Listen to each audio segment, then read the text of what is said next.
then we would have to encourage you to resit through part-time or full-time, depending on whether space is available and whether your age would allow you to come back into full-time schooling. Okay, there's a particular point on what you just explained now, but I'll come back to a bit later on. This is a national topic, and I think it's one of those very hot cakes at the moment, so you are welcome to engage with us on our social media platforms. You can find us on Facebook at Ministry of Information and Communication Technology, Republic of Namibia. That is on Facebook, Ministry of Information and Communication Technology, Republic of Namibia. You can also find us on YouTube. We have a channel on YouTube, and our handle is MICT Namibia. MICT Namibia. That is on YouTube. A bit later on within the session, we will be opening up our telephone lines, but not currently at the moment, just a little bit later on. And our line there is 061, being the area code. The number is 400397. 400397. That is the number to call a little bit later on in the session. Let's come back to the panelists, and we have Dr. Simalumba, and he's the director at NEET. And we also have Ms. Bon. She is the Deputy Executive Director for Formal Education with the Ministry of Education, Arts and Culture. Coming back to our questions. Doctor, we would like to know, what should the candidates, I know that Ms. Bon highlighted a little bit on this, but maybe you can give us better in-depth details on that matter. What should candidates consider when they're choosing their subjects on NSSCO level to inform their decision to progress with AS level, number one, and subsequently to tertiary education? What are the admissions thereof?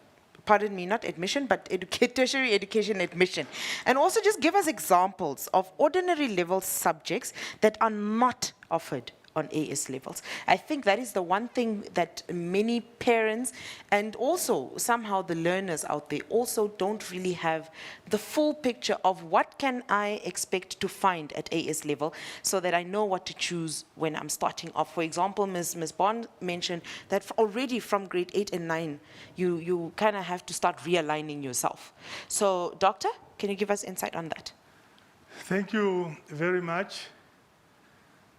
For a child or a learner, in order to progress, first he must identify the field of study,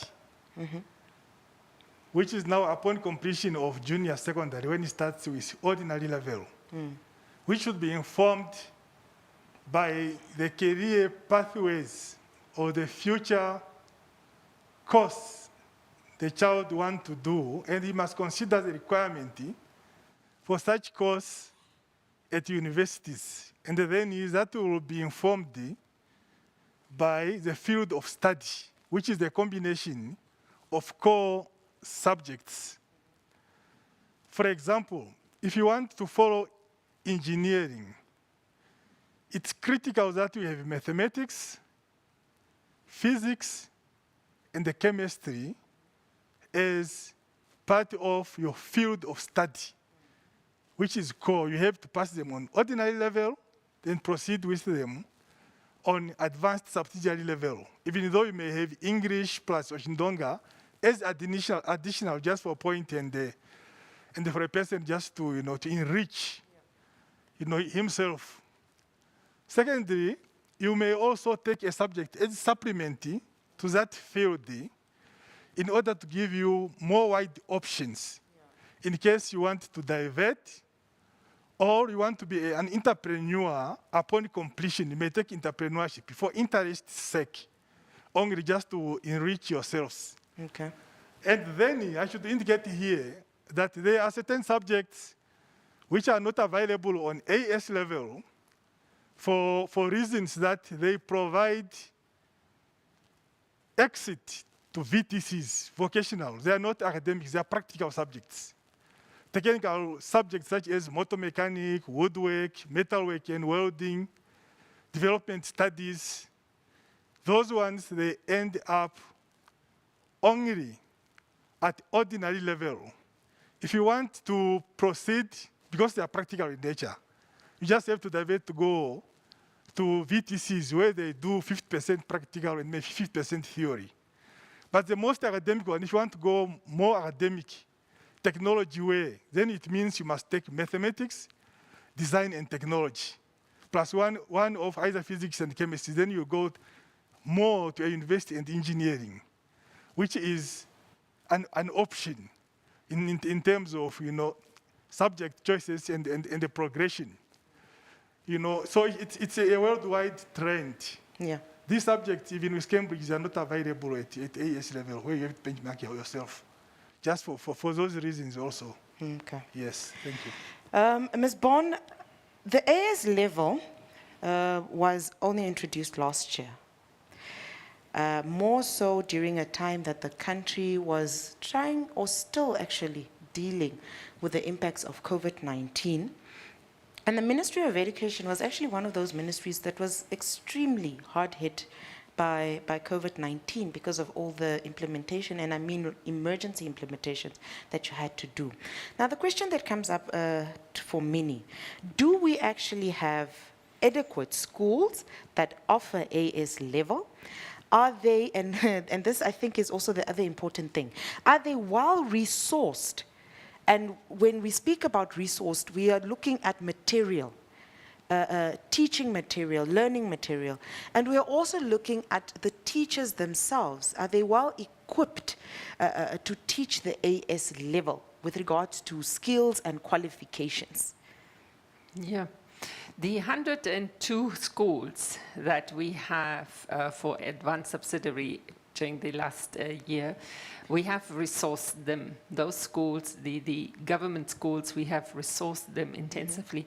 Most of all, made sure that they have internet connectivity, as well as our big achievement was to procure these interactive smart boards, where the teachers actually could link up with the, renowned sources that enable then the teachers and the learners to have the learning content to be enriched. Yeah. So as we know, then there are YouTube videos, there are other explanatory notes, the practical activities might be displayed through videos, recordings, and so on. Yeah. So in cases where there might not have been the apparatus and the practical equipment available, they would have still been through the use of these internet-based resources. But we also bought textbooks and more so encouraged teachers and learners to make use of electronic-based resources. So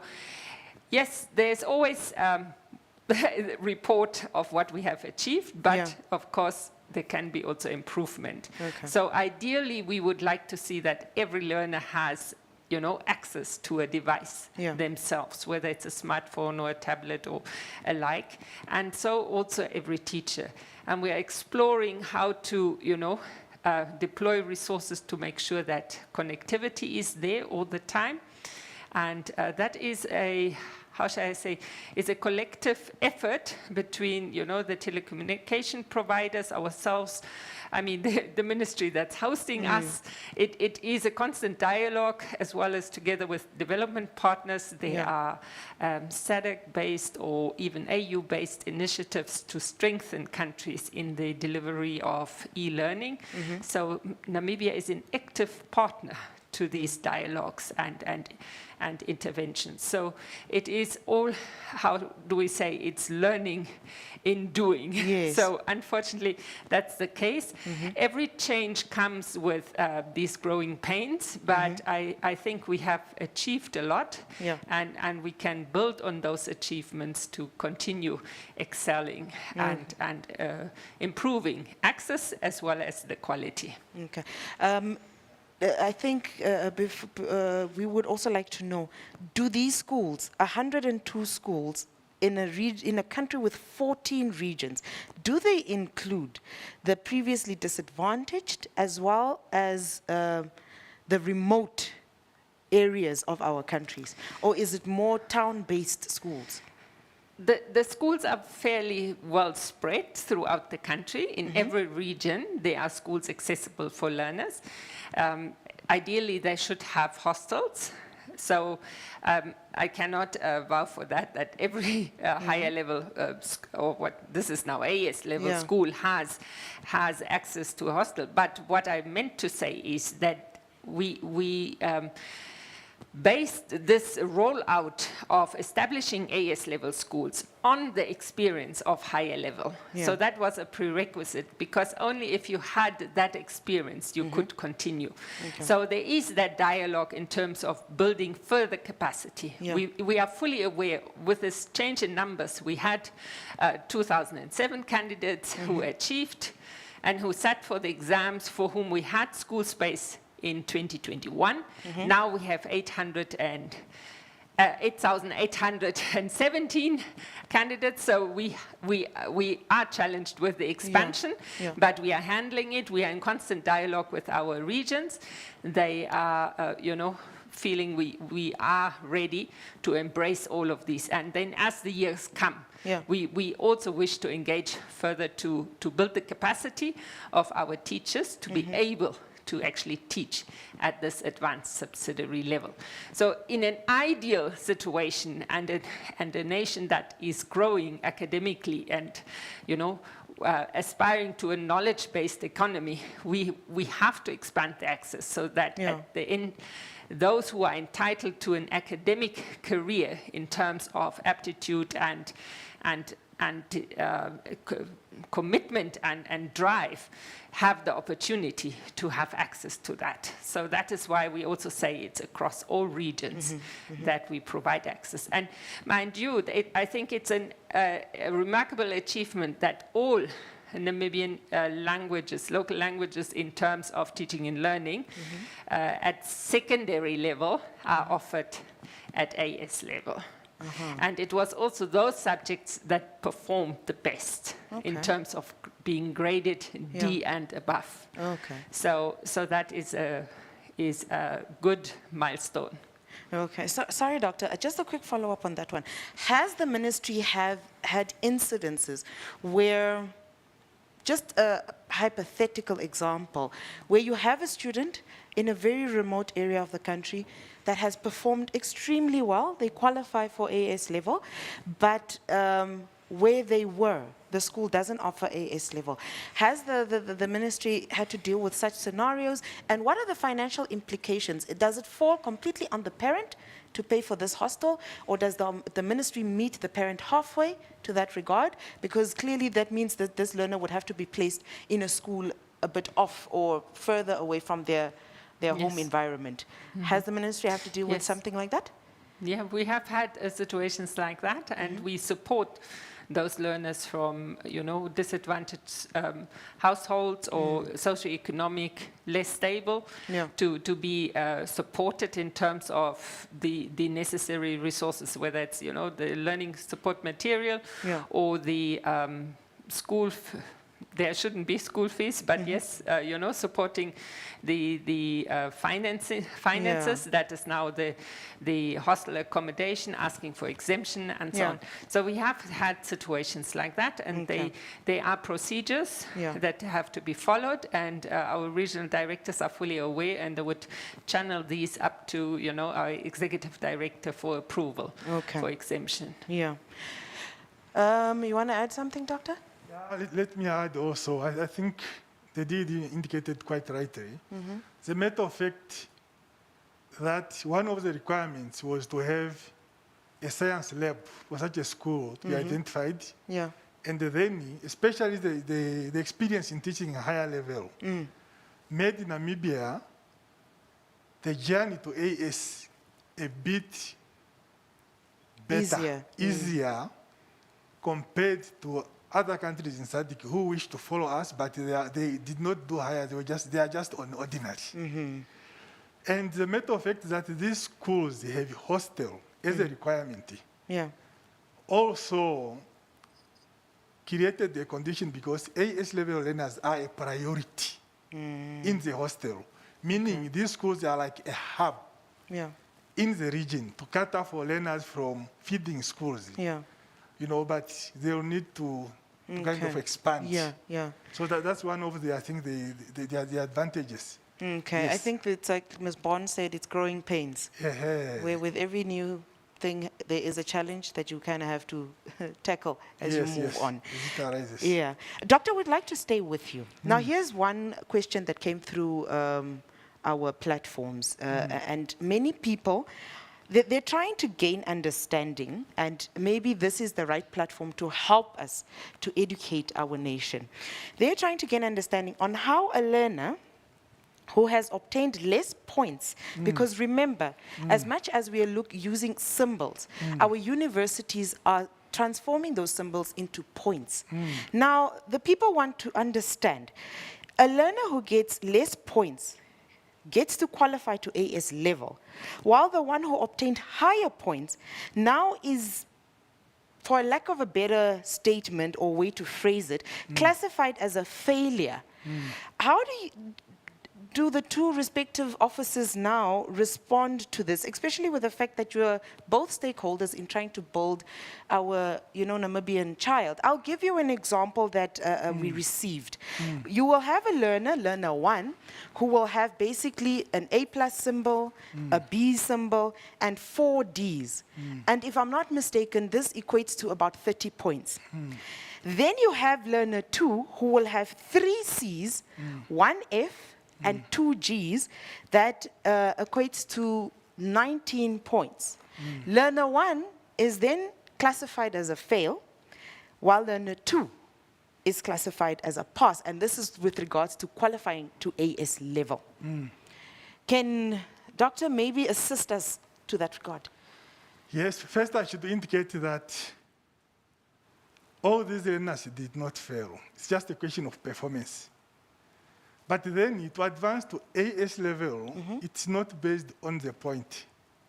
It's based on how well you are prepared in order for you to succeed on AS in that specific subject. Meaning how well the benchmark, it's a C. And that's also a standard worldwide. We focus on that subject, that course. No, not overall, but on that course. That's the kind of the difficulty which is there. So the person with 4 Ds, if he registers in that subject and then proceed, the possibility are very high that he will not be able to succeed in AS because it's highly demanding. It's highly demanding. But then the dilemma with this one, which is the Cs, is only that unless this child scores B or C in AS level, that's when he will achieve maybe 27 points, because points for AS are higher. The lowest in AS, which is E, is 5 points. You see now, 5 points. And an A is almost 12 points. On NAST, I think it's around 11.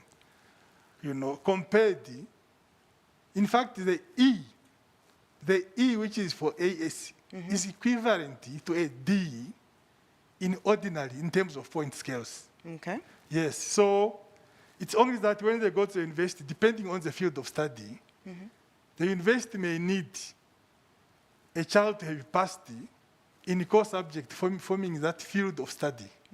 Maybe there's a requirement also for English. He's supposed to improve on it. So we are not looking at overall performance, but how well is that child prepared in order to progress in each of the subjects with a minimum of 3 Cs and over, yes. Okay, but staying with you want to add? Yes, Ms. Bond. Add also in this particular case, with the A, the B, and then the Ds, and then we have the Cs, the F and G, and so on. So it all depends on the direction you want to go, because for even the candidate with many Cs who can, of course, continue, the F and G might be an obstacle later on. So that is the intricacy. So altogether, we actually have to work a little extra hard to eliminate the performance below D. That is actually what the ultimate aims are. So A and B, and if the candidate could articulate to a certain program at a tertiary institution, it's perfect for this candidate to continue with that tertiary education. But we can also not label this candidate or this school leaver as a failure. He does not meet the entry requirements for AS level. What we also need to realize at this point in time is that school starts from pre-primary. Your year 1 at school is actually pre-primary. And coming to the NSSC ordinary level exam is your 12th year. You have been 12 years at school. Yeah. And that is why we say it's that exit point of the, that basic education. So, and in order to improve the articulation to institutions of higher learning in terms of academic articulation, that's where the AS level comes in. Okay. So we would not like to see this system at all as pass and fail. Unfortunately, that's how we grew up in the country, and that we also talk about repeaters, and we want people to repeat who have not met a certain requirement, But ultimately, every learner should continue his education without repetition and build on with the necessary learner support. Because in an ideal system, you build the foundation from the start and make sure that there are no voids in that foundation and as you grow. So the ideal system would work that way. Just to follow up on that one, you mentioned earlier on certain subjects connected to certain fields of study at tertiary level. And thus, it is ideal for this child to ensure that they qualify to AS level, and also their choices of subjects from a much lower grade has to align with this. Now, the question that I would like to follow up with that one is, how do you then deal with a child who does not necessarily their field of study at tertiary level is not necessarily connected to a particular subject at high school level. And now, it's like this child is left in limbo because, number one, they don't qualify to AS, and a lot of our tertiary institutions, I won't say they're not completely taking learners that just exit at ordinary level, but their priority goes with the AS level qualifiers. And I remember with last year, I believe UNAM gave a statement to a certain regard with regards to the ordinary level exiting learners. Was it last year or the year before last year? Where does this leave this child now who has, as we said, has not failed ordinary level, but they do not qualify to go to AS level, but they also don't want to go to a vocational training, institution. How do they then get into to tertiary without necessarily having to follow a path that forces them to be in part-time institutions? Yeah. In another discussion, I mentioned this as a particular white space, perhaps, in higher education. And we are still engaging with higher education on that, because in the past, we used to have diploma programs, certificate programs, and degree programs. But even in the teacher education career development, we have moved away from diploma holders. We had encouraged, or that was working from the premises of the wish to improve quality. There was a decision taken, let us only offer degree programs for aspiring teachers. But we also know that diploma programs still did evolve in the process. So that is the same, because, demand and provision, and supply should inform at the end the system. So in other countries, you might find, colleges and so on. So for us, I feel, yes, we are expanding the technical vocational training sector, but the way how we have, I mean, the progression rate for us in secondary education, where we had the previous years in the 20,000, 21,000 something candidates sitting for the NSSC ordinary, and we now had 46,000. You see already. It's not just double, but it's close to exponential increase. So that exponential increase has also created a demand at higher education in terms of, you know, diploma programs or technical vocational and so on. The other option for these candidates, of course, is then to improve their symbols. And whether it's to, you know, through private providers, provided they are registered with Education, Arts and Cultures, part-time institutions, or even the institution NAMCOL, our partner in bridging that gap to improve their symbols. Okay. Staying with the part-time institutions, recently there was a circular titled the Formal Education Circular, number 3 of 2022. This circular states that learners who improved through part-time institutions and obtained Cs have to continue on a part-time basis and will not be allowed to rejoin full-time classes at AS level. Does this not create congestion on the part-time institutions? And also, it is our, you know, from our observation, it's as if this information was not adequately transferred, because many of our learners had the impression that once they improved their subjects, they could go back to AS level. Maybe... Yes, in the years before we had even articulated it that way. And I think the big challenge in this year is this increase in the AS level.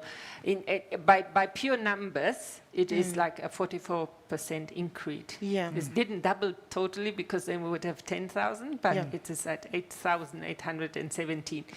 And it's us struggling to provide space for them. But our instruction through our minister to our regional directors was also make an assessment, because unfortunately we cannot do the assessment. I mean, that is now analyzing the data of the 7,000 something. There are slightly more than 7,000 who took the subjects part-time to improve, because you have to do it on a one-on-one.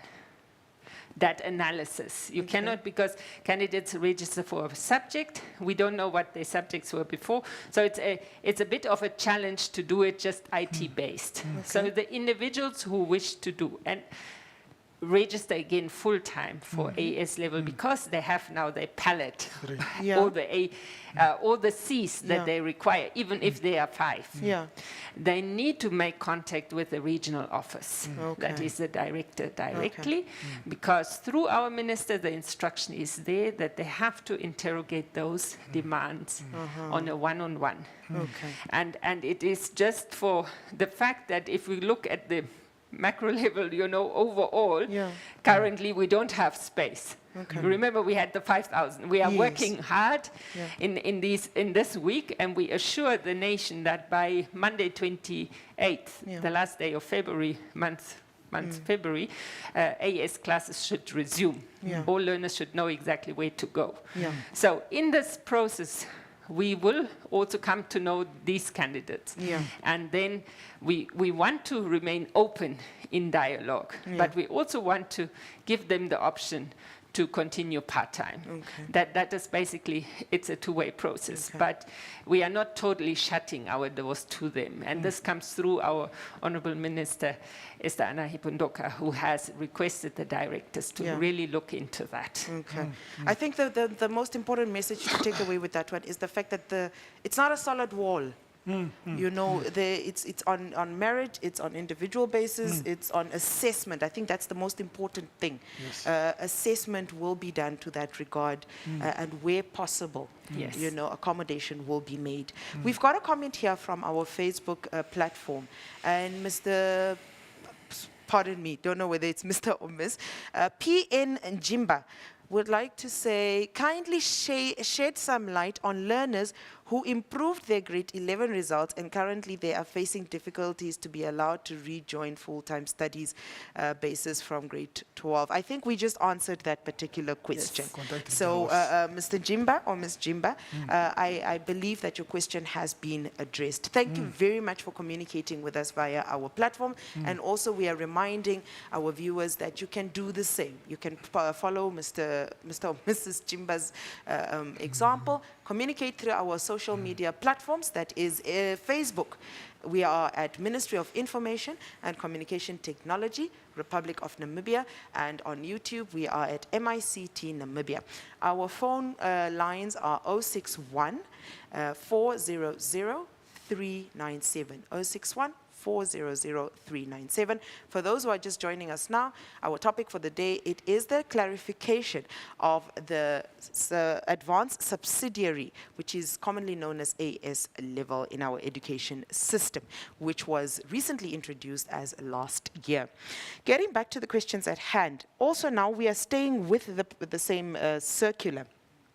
This circular also states that depending on the availability of space at schools, ordinary level learners of the revised curriculum who are 17 years old and younger by the 31st of December 2022 should be allowed to repeat ordinary level at full-time basis.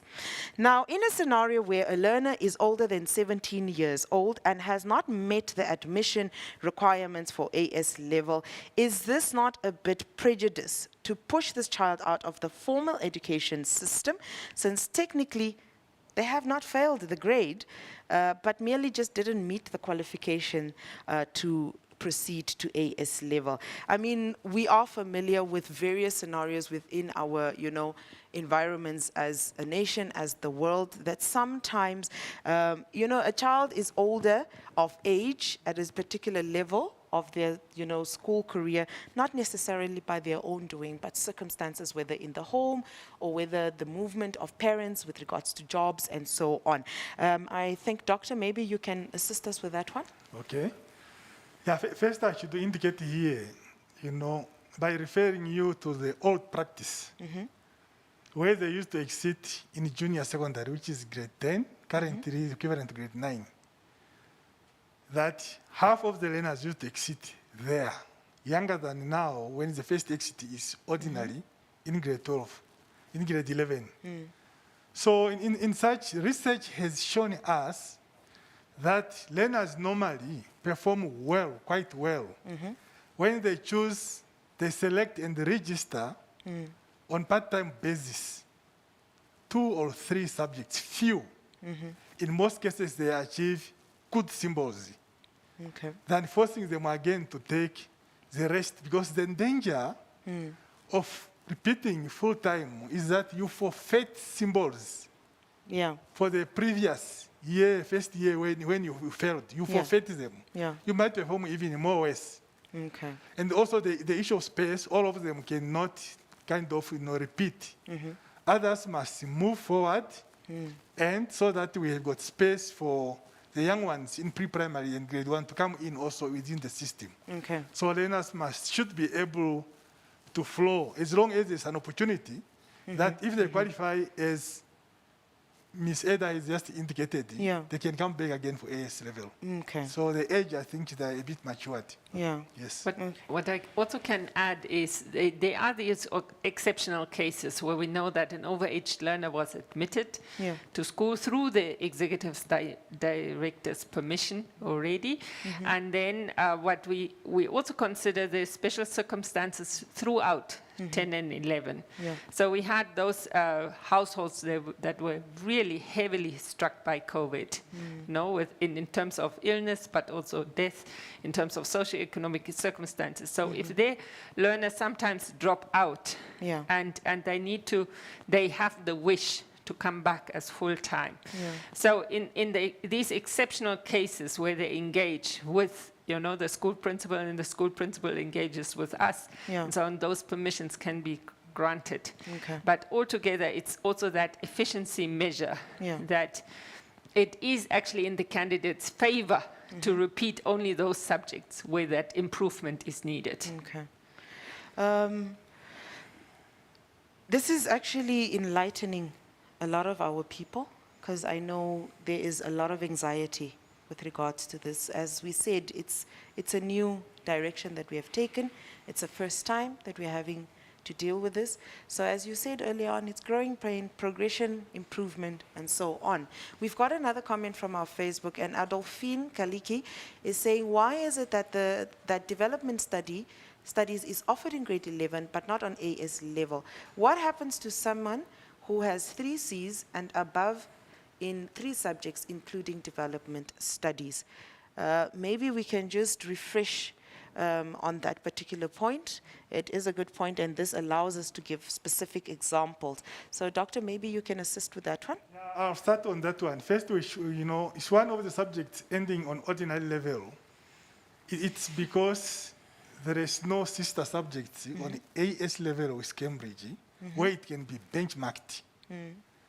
If I compare it with entrepreneurship is benchmarked on enterprise as a subject on AS, which is existing.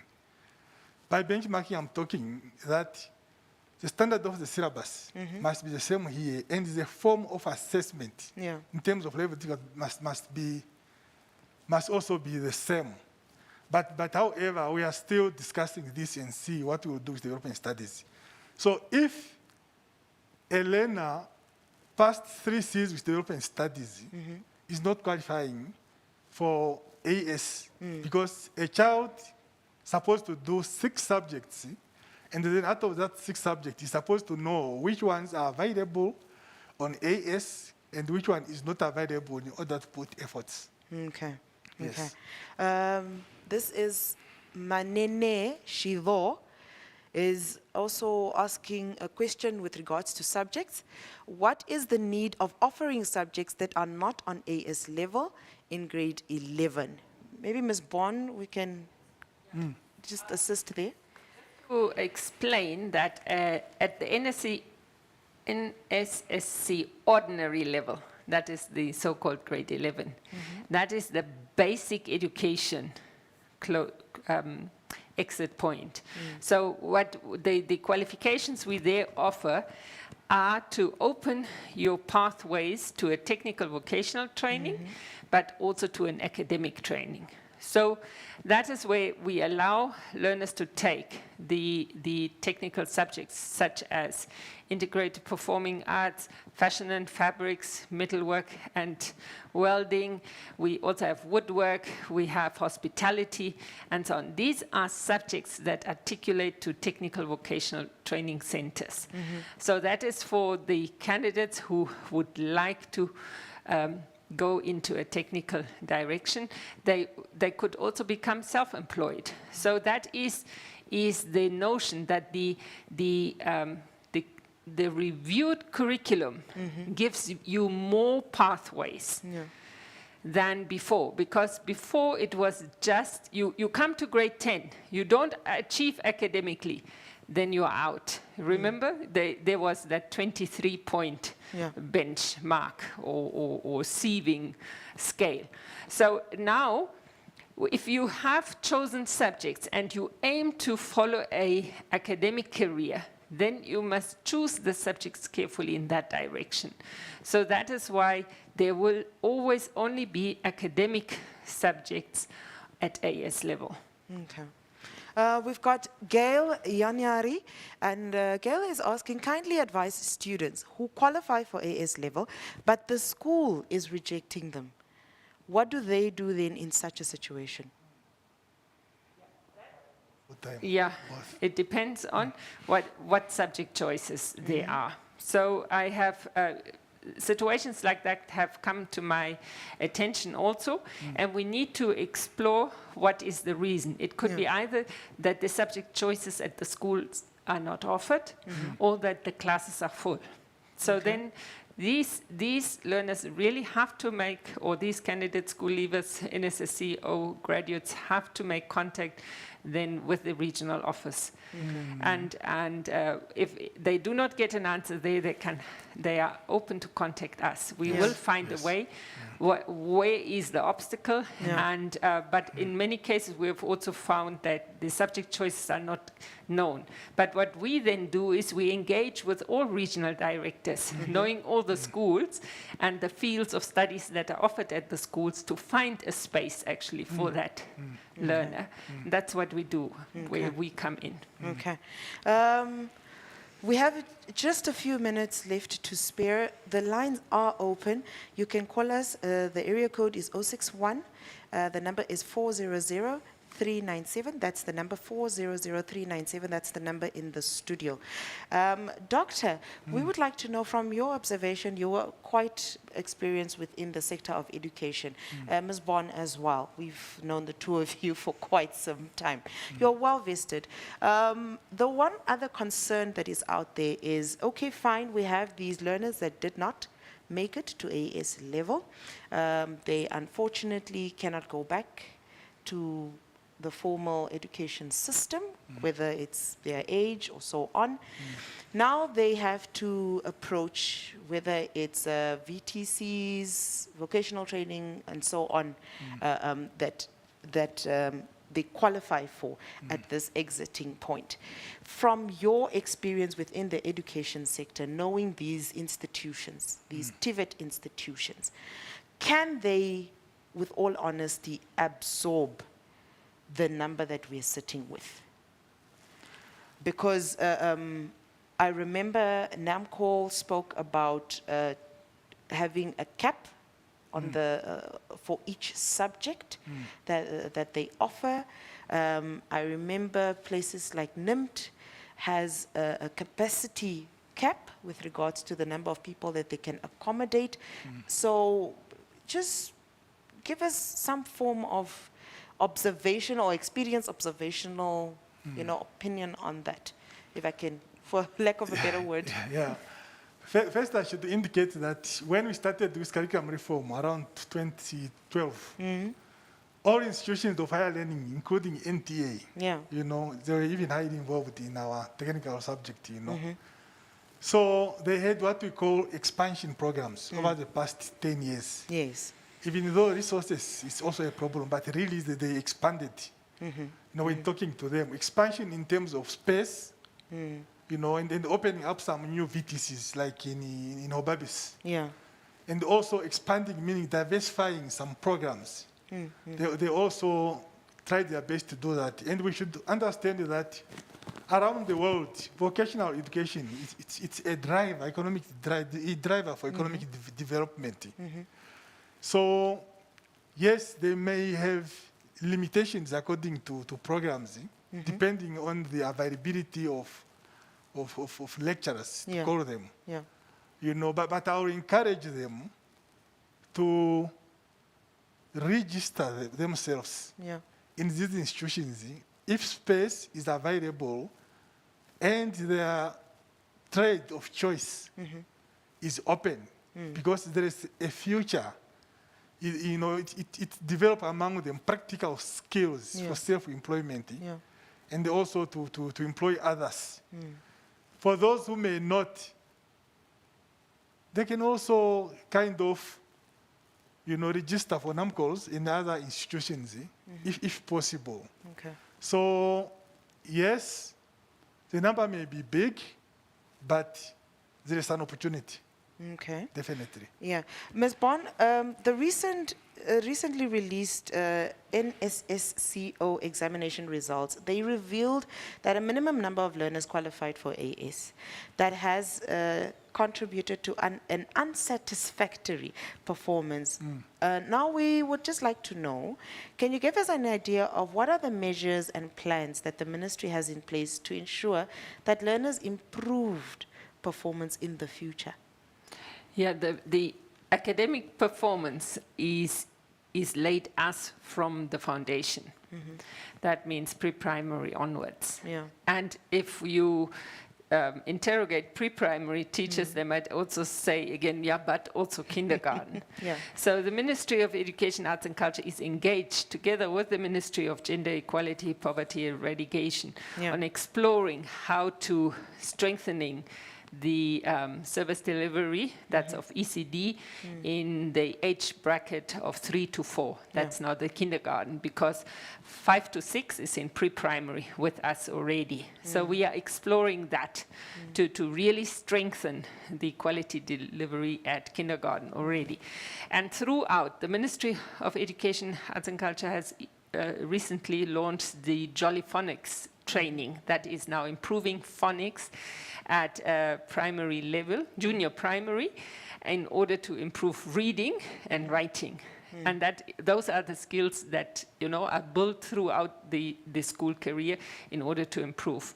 We are also anticipating to embark on massive teacher training to build the capacity of the teachers to be better equipped to teach at NSSC ordinary level, because we know that we have opened up the system to absorb all. There's nobody falling out at the end of grade 9, all that were in grade 9. We also have that policy where we say you can only repeat once in a phase. Now imagine somebody who struggled coming from senior primary into grade 8, fails grade 8, but cannot fail, you know, repeats grade 8 and cannot repeat grade 9 again, but ends up in grade 10. So coming with that, a little bit of a backlog needs extra learner support. So we are also working hand in hand with development partners, as well as our head office directorates and regional directorates to strengthen learner support, to identify those with learning difficulties early enough and support them adequately to improve.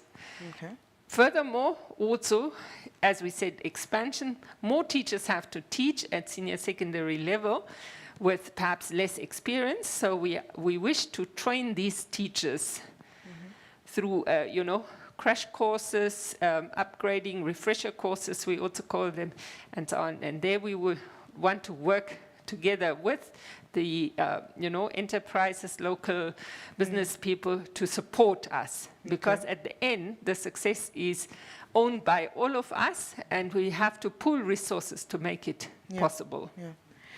Staying with an example that you gave now, and also referring to the circular that came out recently, the number 3 of 2022, it does actually state that a grade 9, and this, by now we are familiar with the fact that this is the second half of junior secondary.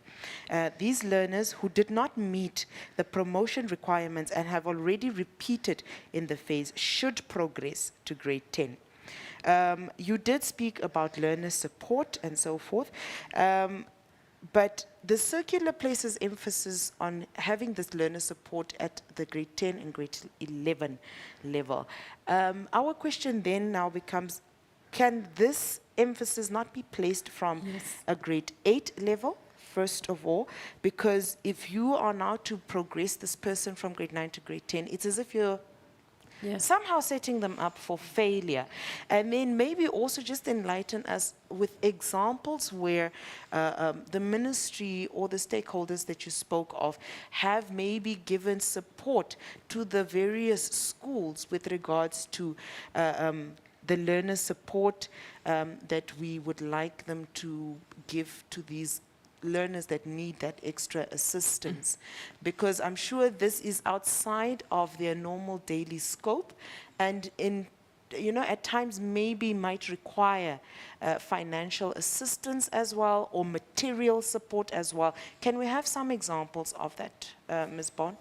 Yes, we have developed the learner support program, and even for the junior grades and how to do early intervention. That training is given to the life skills teacher, and life skills is compulsory for every school. So our life skills teachers are trained in order to provide that learner support. But we also know that at times we have these big schools and we might have only one life skills teacher, so we need to do load sharing with that responsibility and find a way as a collective to make it work. Development partners who assisted us in this area, of course, UNICEF, the Japanese Agent Development Corporation, but we are also working with the Russing Foundation, who have, you know, plowed in resources with practical training for mathematics and sciences, science subjects.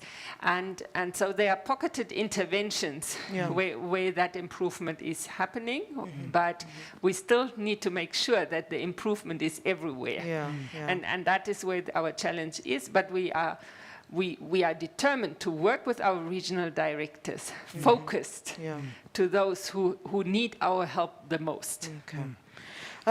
Unfortunately, as per usual, time has caught up with us, and we can only wish for more time. This is definitely a pertinent topic, and where possible, I believe we will return it to our platform so that we can further engage the experts in the sector of education to help us understand and help us to create solutions for our learners who are now feeling anxious and feeling stranded, and also trying to mitigate the psychological factors that could have on them. So that is one of the topics that we're trying to look at also next week, the psychological effects that a learner goes through. So also do join us at the GIC for that particular topic. From ourselves here in our studio, we'd like to thank our panelists for making the time out to help us educate our nation. Education is definitely one of the most important keys or driving keys with regards to growth of any nation. And there is that, they call it a tripartite, where it is the learner, the teacher, and the parent. So it is of great importance for us to educate each other where one does not understand something. But with that, we would like to thank you for joining us today. So from myself, Shianua Desire Kahiha, along with our production group, we would like to say bye-bye.